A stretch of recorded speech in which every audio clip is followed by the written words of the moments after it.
আমরা যেন এই বাংলার মাটিতে দিবালোকের সামনে দেখতে পাই। আমরা আগামী দিনে দেখতে চাই নাহিদ ইসলাম সংসদে মা বোনদের নিয়ে কথা বলবে, যারা ওসমান হাদিকে দিবালোকের সামনে গুলিবিদ্ধ করে দেশ থেকে সরিয়েছে তাদের বিচারের আওতায় আনবে। আপনারা সবাই জানেন আমার ভাই ওসমান হাদি, ওকে আমরা হারিয়েছি আজকে 57 দিন হয়ে গেল। আমরা কি পেয়েছি?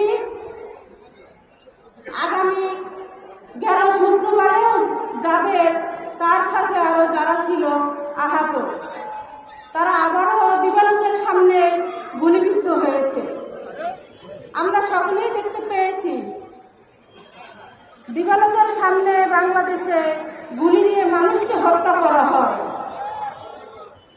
আমরা কি এই হত্যা আরো চেয়েছি?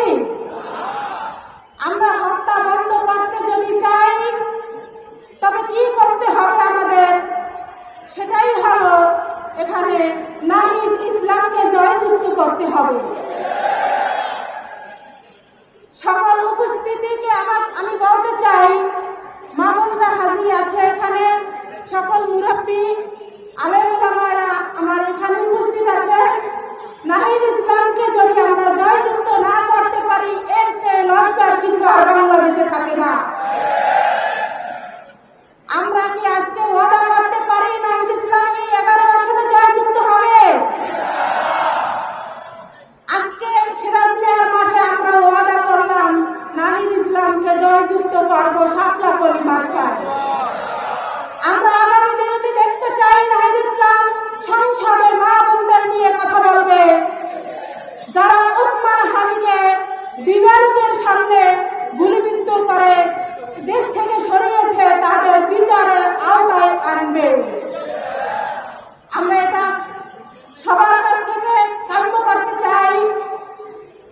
ওসমান হাদির বিচার আমরা যেন এই বাংলার মাটিতে দিবালোকের সামনে দেখতে পাই।